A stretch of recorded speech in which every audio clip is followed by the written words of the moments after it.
Selamat siang kawan semua, selamat datang di Sinyal Ngobras edisi 2 sampai 8 Desember 2024. Ya, kita bakal membahas tentang market condition di minggu ini dan potensialnya seperti apa. Nah, kita mungkin cerita sedikit dulu ya sebenarnya, kenapa sih kok market crypto mengalami bullish signifikan, terutama di seminggu terakhir. Seperti halnya XRP yang naik gila banget ya, dia sampai ke $2,4, yang sebelumnya itu dia stay di 0,8, aku masih ingat banget, di bulan lalu, sekarang udah naik sampai 2,4. Jujur, untuk sekelas XRP di top 10 CMC, Coin Market Cap, dia naik sampai jadi, sekarang di ranking 3, itu jujur, naiknya agak gila banget sih. Mending, kita bahas sedikit ya, kenapa sih kok XRP itu mengalami kenaikan yang luar biasa? Sebenarnya sesimpel gini sih sebenarnya sih. Uh, karena ada berita bullish ya, yaitu terkait dengan SEC, ketua SEC yaitu Gary Gensler yang di tanggal 21 November kemarin itu mengajukan resign dengan tenggat waktu di Januari ya. Dan tentu di Januari itu adalah bulan di mana Donald Trump itu menjabat menjadi presiden karena sudah terpilih ya. Ini sedang masa peralihan.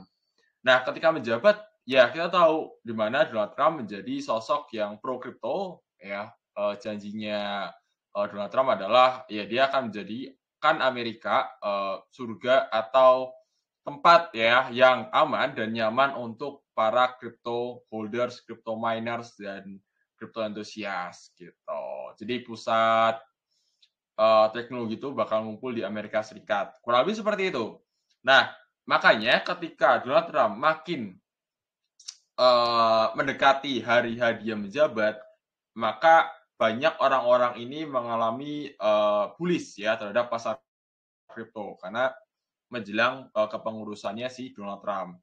Dan kemudian ada lagi nggak? Ada ya SRP itu meluncurkan stablecoin. Nah, stablecoinnya ini yang bikin SRP itu naik gila-gilaan. Ya, selain dari Gary Gensler tadi.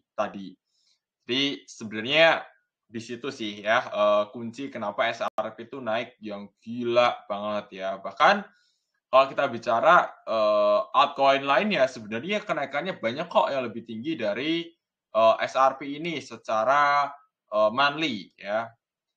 Kalau dari monthly itu SRP 370% dalam 1 bulan. Ibarat kata kayak teman-teman itu invest 10 juta di SRP jadi 47 juta ya estimasi kalau masih di hold sekarang. Yang lain ada Mas, ada ACT, ada Tena, ada SLM. SLM itu naik 475%. Hedera Edgebar itu naik 444%. Bahkan dia naik peringkat selama sebulan itu 6. Dia menggeser ranking dari ranking 25 jadi ranking 19 ya. Itu jujur gila banget market kripto akhir-akhir ini memang nggak, aduh parah banget ya naiknya bullishnya. Bahkan naiknya ini koin-koin berfundamental. Dalam artian koin-koin fundamental itu koin-koin yang punya blockchain atau smart contract lah, yang emang dia dalam tanda kutip koin dinosaurus lah gitu ya. Zaman purba. Ya, yang itu yang bullish-bullish sekarang itu justru koin-koin yang seperti itu. Contoh apa? Ada Algorand, SRP, Edgebar, SLM, kemudian ada lagi Cardano, ya, Curve, terus kemudian ada IOTA, ada Doge, ya, Sandbox, Tezos, EOS, Theta, ya, ada Dash, terus kemudian Harmony, ya, terus mana lagi yang lama-lama? Polkadot, ya, itu udah lumayan lama. Horizon juga lama. Jadi koin-koin yang udah lama tuh pada naik tinggi-tinggi gitu. Itu sih untuk beritanya. Kedepannya minggu ini ada apa aja Mas? Minggu ini itu paling ada unemployed rate ya di US. Kalau kita bicara tentang makroekonomi, unemployed itu apa? Jadi kayak tingkat pengangguran. Efeknya ke apa? Ke ekonomi jelas. Ketika pengangguran lebih tinggi, berarti perekonomian sedang tidak baik-baik saja, betul ya. Jadi semakin tinggi maka nilainya ya unemployed rate-nya makin tinggi, maka berpotensi ya market akan mengalami penurunan. Kurang lebih seperti itu. Kapan itu Mas beritanya atau pengumumannya? Itu sekitar tanggal 5 sama 6. Ya, tanggal 5 sama 6 Desember ini gitu. Dan so far sih di minggu ini nggak ada yang terlalu menarik ya, nggak ada update yang gimana-gimana. Paling update beritanya kayak Gala ya, Gala itu juga ada airdrop ya, mungkin kalau mau ngejar silahkan. Kemudian ada lagi SCRT ya, itu juga dia ada update di situ sih. Ya nanti bakal ditunjukin di sosial media atau kripto terkait dengan kripto kalendernya. Seperti itu ya. Nah, langsung aja paling aku bakal share screen ke teman-teman semua sekiranya gimana nih potensinya gitu. Wait ya.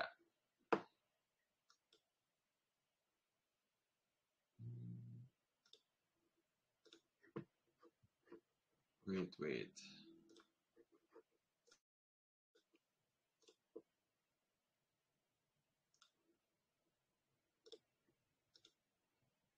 Nah, ini ya. Jadi kita kalau bisa lihat di sini secara time frame daily, ingat ya time frame daily, itu market mengalami secara dominasi itu merah. Berarti di hari ini atau teman-teman beli di 24 jam lalu, maka berpotensi untuk banyak ruginya gitu ya. Karena memang market udah bullish naiknya tuh udah gila banget sih. Jadi mungkin ada potensial untuk correction. Contoh di sini ya, ini secara weekly-nya itu hampir semua tuh hijau, hampir semua. Jadi berkata kayak cap-cip-cup mungkin masih cuan lah ya.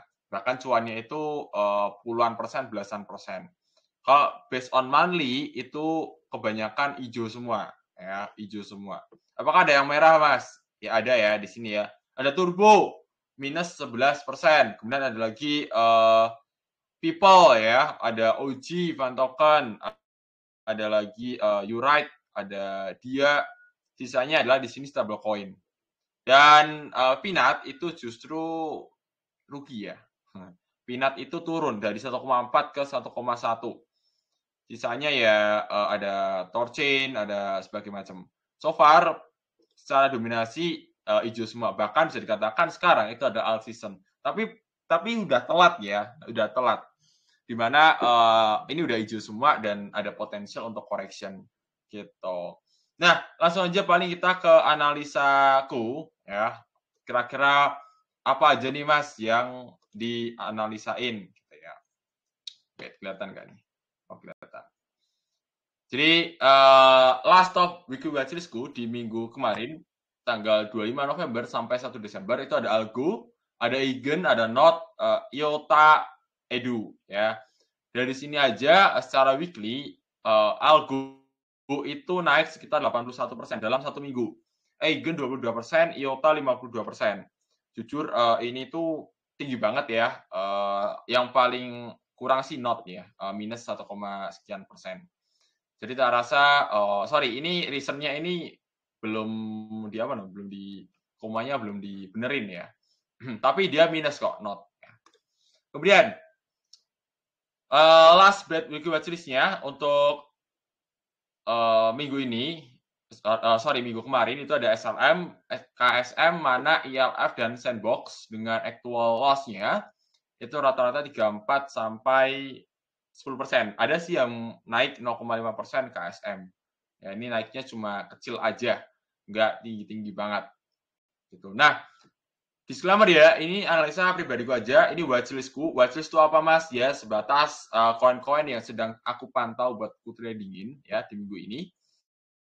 Yaitu ada Jasmy, ENA, ZRO, Etherfi, dan SFP ya dengan potensial profitnya kecil sih 6-10%, nggak tinggi-tinggi banget. Ya paling tinggi ada di Jasmy karena memang market crypto sekarang itu udah naiknya udah tinggi-tinggi banget ya. Potensial correction-nya itu ada dan keterbatasan apa istilahnya ya. Space untuk dia naik lagi, kalau lebih seperti itu ya. Nah, Bad week watchlist-nya minggu ini yaitu ada CATI, ada IOTA, LDO, SRP, dan INS dengan potential loss-nya sekitar 7-12%. Paling tinggi ada di SRP. Oke, ini potensial. Dan ini sebatas watchlist-ku ya. Berarti waktunya TP dong. Ya, up to you lah ya, teman-teman semua Tokonauts. Karena market crypto itu tidak selamanya akan bullish seperti itu. Nah, kita ke teknikalnya. Kelima koin berpotensi bullish. Yang pertama adalah Jasmine. Jasmine ini berpotensi untuk naik yang signifikan sih sebenarnya. Cek. Gitu. Jadi ada potensial untuk naik ya. Mungkin ada sedikit correction di sini. Baru nanti dia bisa naik sekitar 10%-an.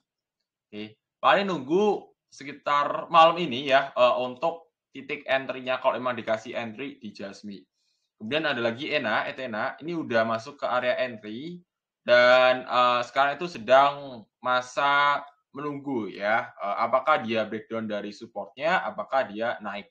Kalau prediksiku based on technical, Ena itu masih punya potensial untuk naik. Kalaupun dia turun, ya harap berhati-hati ya, karena dia udah lumayan nih kalau kita zoom out di time frame 1 hour-nya 1 jam.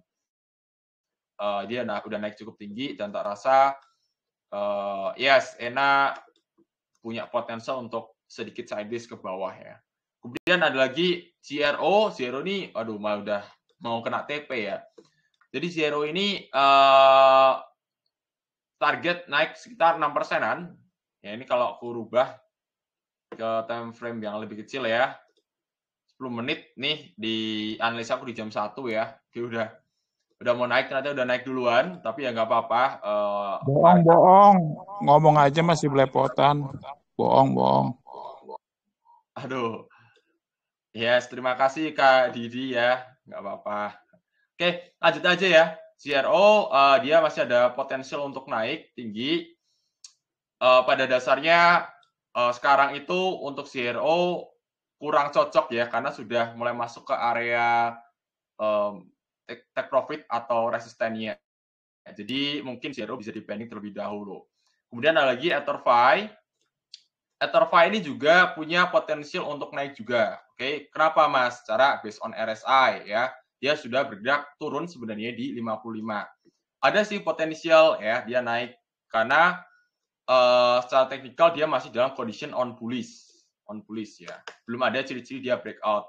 Breakoutnya ke bawah tuh di $2,4 potensial di sini. Cuma kalau kita lihat di sini ya, ini ngeri sedap untuk si Etherfi turun. Gitu. Makanya selalu pasang stop loss untuk kita trading. Kemudian ada SafePal. SafePal itu juga sama ya. SafePal itu berpotensi untuk naik sekitar 6,5%. Ya ini di sini. Apakah sudah kena stop loss? Ya so far sih nggak tahu ya. Ini kita coba cek dulu di time frame kecil karena memang di jam siang ini itu market dalam condition on volatile banget. Tadi sempat turun untuk Bitcoin di 65.000, terus sekarang udah bertengger lagi di 66.000. Nah, sekarang balik lagi ke kondisi bullish lagi. So far masih bagus ya. Teman-teman yang lihat ini sih kalau sekarang ya kena sih ya harusnya ya. Gitu. Itulah kelima koin berpotensi bullish minggu ini. Ada lagi 5 koin berpotensi bearish, yaitu ada KATI ya. KATI itu potensial turunnya sekitar 6,94% ya di sini. Kenapa Mas? Ya karena sesimpel di sini trennya kan masih on bearish ya so far ya. Dia sedang membuat yang namanya area sideways di sini atau rectangle lah ya, di area di mana si KATI ini sedang mencari tren. Nah, seperti itu. Turunnya berapa? Ya di sini aja sih, nggak dalam-dalam banget ya untuk begitu. Nah, lagi ya ke 5 koin berpotensi bearish, yaitu ada IOTA juga sama ya, secara volume ini udah naik tinggi banget. Ini bullish yang signifikan sebenarnya untuk IOTA. trennya juga masih bagus banget untuk IOTA, tapi bisa dilihat juga ya secara time frame 4 jamnya udah naik cukup tinggi. RSI di sini bisa dilihat udah di area overbought di sekitar 75%. Bukan 75% ya, di poin 75. Di mana di poin ini menandakan bahwa tadi area overbought dan berpotensi untuk koreksi jangka pendek. Mungkin tidak akan patah trennya dari bullish ke bearish, belum ada ciri-ciri IOTA ke arah sana, tapi IOTA sebatas correction. Nah, ada juga LDO. LDO ini juga sama ya, ini ada ciri-ciri untuk tren turun. Di sini RSI juga turun, berarti strength atau kekuatan pasar terhadap bullishnya itu mulai menurun. Kemudian di satu sisi diikuti juga dengan candlestick yang ikut turun juga. Kemudian ya 11% ya potensial turunnya untuk LDO. Tapi balik lagi sih, kita ngelihat Bitcoin ini seperti apa terlebih dahulu. Karena sekarang kan masuk ke alt season, sudah terjadi, ingat ya, sudah terjadi. Dan mau kita analisa ini turun, analisa ini naik, terutama turun ya, itu berpotensi untuk balik ke atas lagi. Gitu. Kemudian ada SRP, SRP juga sama, berpotensi untuk turun, turunnya di 2,12 dolar. Paling ini kecapai di minggu ini paling ya, karena udah naik yang signifikan banget sama. Ya ini dari November ya, di harga 0,5 dari November, tanggal 9, sekarang sudah di tanggal 3 Desember sudah di harga 2,4 dolar. Jadi udah naik sekitar 370% tadi ya, yang sudah aku sebutkan. Gitu. Kemudian ada INS. INS ini juga sama berpotensi untuk turun karena simple sebenarnya RSI juga ikut turun, ya ikut turun. Kemudian diikuti dengan dia sedang mencari support dan mencari trennya. Gitu. Itu sih, itu untuk potensial penurunannya. Nunggu breakout untuk si INS ini. Kemudian terakhir, ya udah sih, itu terakhir sih. Ya, sama penutupan ya. Ini kalau teman-teman tahu, ini ada crypto market RSI heatmap. Jadi koin-koin mana yang sedang dalam area overbought dan area strong bullish, area netral dan area weak ya. Bisa dilihat di sini. So far kebanyakan itu dalam area strong dan overbought. Jadi ya tidak disarankan untuk trading dengan buy and hold, terutama koin-koin yang sudah terbang. Kurang lebih seperti itu ya. Itu analisa aku aja. Mohon maaf jika ada salah kata dan ini sebatas analisa pribadiku aja, bukan ajakan beli atau jual. Oke, itu aja. Terima kasih. Sampai jumpa di next Yang Lubras edisi selanjutnya. Bye-bye.